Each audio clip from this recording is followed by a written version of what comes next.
ఈరోజు మనమంతా ఆనందం కోరుతాం. ఆనందం ఎవరి సొత్తు? ధనికులు ఉన్నారు, లక్షాధికారులు ఉన్నారు, కోటాధీశ్వరులు ఉన్నారు. సామాన్యంగా చూస్తూ ఒకడు అనుకుంటాడు, అయ్యో వాళ్ళకు 4 కార్లు ఉన్నాయి, 4 బంగ్లాలు ఉన్నాయి, 4 అంతస్తుల మేడ ఉంది, 4 ఎయిర్ కండిషన్ రూములు ఉన్నాయి, వాళ్ళు హాయిగా సుఖంగా సంతోషంగా ఉన్నారు.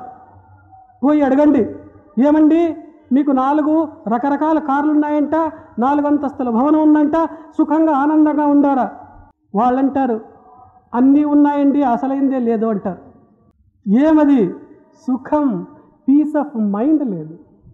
వాళ్ళ మైండ్ ఏమైపోయింది? పీస్ అయిపోయింది. PIECE అయిపోయింది. కావాల్సింది PEACE కావాలి, అది పీస్ అయిపోయింది. అన్ని సమస్యలే, ఆనందం ఎక్కడ వస్తుంది?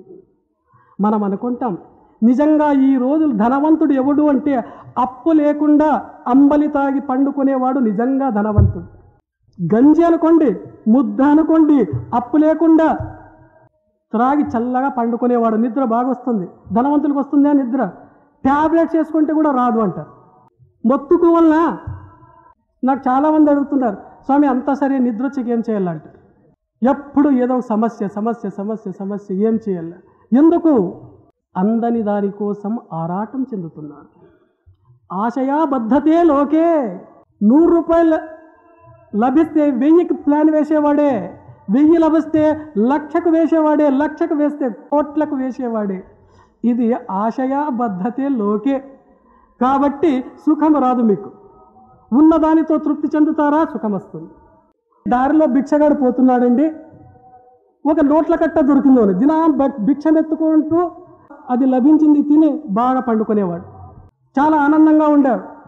అందుకే కబీర్దాసుడు కూడా ఇట్లా అంటారు, సాయి ఇతనా దీజియే జామే కుటుంబ సమాయ్, సాయి ఇతనా దీజియే జామే కుటుంబ సమాయ్, మై భీ భూకా నా రహూ సాధు భూక న జాయ్.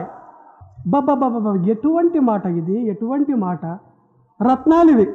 సాయి పరమాత్ముడా ఇంతే ఇవ్వు, నాకు పొగరు వస్తుంది లేకుండా.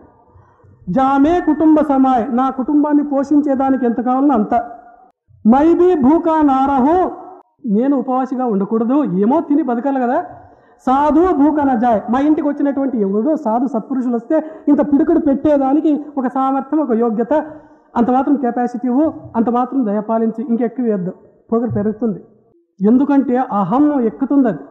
అందుకే అక్క మహాదేవి కూడా అంటుంది, మನೆ ಕೈಯೊಡ್ಡಿ ಬೇಡುವಂತೆ ಮಾಡಯ್ಯ, ಬೇಡಿದೊಡೆ ಇಕ್ಕದಂತೆ ಮಾಡಯ್ಯ, ಇಕ್ಕಿದೊಡೆ ನೆಲಕ್ಕೆ ಬೀಳುವಂತೆ ಮಾಡಯ್ಯ, ನೆಲಕ್ಕೆ ಬಿದ್ದೊಡೆ ನಾನೆತ್ತಿಕೊಂಬ ಮುನ್ನ ವೇಸುನಿ ಎತ್ತಿಕೊಂಬ ಮಾಡಯ್ಯ చెన్న మల్లికార్జునయ్య.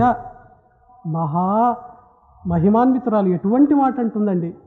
మನೆ కయ్యొడ్డి బేడువంతే మా పరమాత్మ, చెన్న మల్లికార్జునుడా, శ్రీశైల మల్లికార్జునుడా, నాలో పొగురు రావచ్చు, అహం పెరగవచ్చు, కాబట్టి నన్ను ఇంటింటి భిక్షం అడిగేటట్లు చెయ్యి. మನೆ కయ్యొడ్డి వేడువంతే మాడయ్యా, ఒకవేళ నేను అడిగినా ఇక్కదంతే మాడయ్యా, భిక్షం పెట్టుకోకుండా తిట్టి పంపేలా నాకు ఆ రీతిగా చెయ్యి. ఒకవేళ దయతలిసి పెట్టినా వాళ్ళు పెట్టే లోపల కింద పడేటట్లు చెయ్యి. నెలక్కి బీಳುವಂತೆ మాడయ్యా, ఆటికి అహం చావదు, నేను ఆ కింద పడింది కూడా తీసుకునేదానికి ప్రయత్నం చేస్తాను. నా నెత్తి కుంభమున్నవే, నేను తీసుకునే లోపల సుని ఎత్తి కొమ్మంత మాడయ్యా, కుక్క వచ్చి నోట్లో కరుచుకుపోయేటట్లు చెయ్యి. అప్పుడే నా పొగురు అడిగేది. మహాత్ములు వాళ్ళు. మేమేమి కోరుకుంటున్నాం?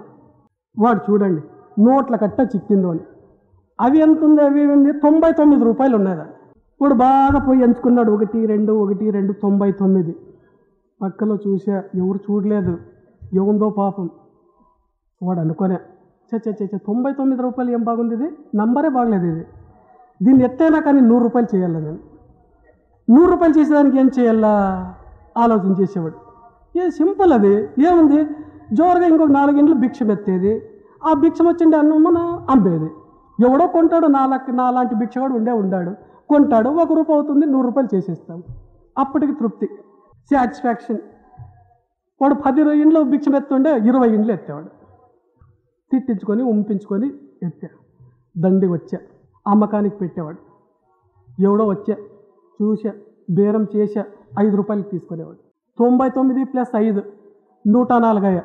104 దీన్ని 110 చేస్తే బాగుంటుంది. 104 ఏం బాగాలేదు, దీన్ని 110 చేయాలి. మళ్ళీ ఏం చేయాలా, ఇంకా కొంత ఎఫర్ట్ ఎక్కువ చేస్తే అయిపోయా, ఇంకో 10 ఇండ్లు ఎత్తితే అయిపోయా, దాంట్లో ఏముంది. ఇంకా ఒక 10-20 ఎండ్లు భిక్షం ఎత్తేవాడు.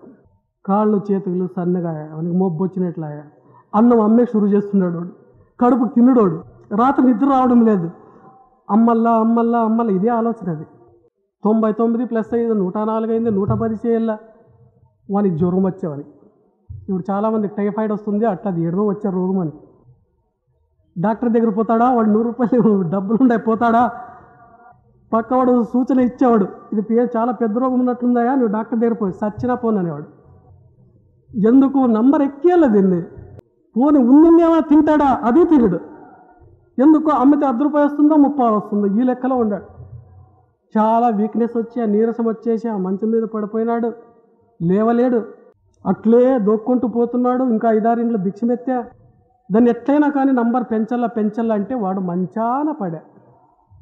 మంచాన పడి కోలుకోలేకుండా అంతే శివార్పణం అయిపోయా, చచ్చిపోయాడు. ఏమిది, ఆశయా బద్ధతే లోకే, ఆశ పెరుగుతూ పెరుగుతూ పెరుగుతూ పోతుంది. ఈ ఆశను తగ్గించుకోవాలంటే కోరికలను పరిమితం చేసుకోవాలి మనం, అది ముఖ్యం. అది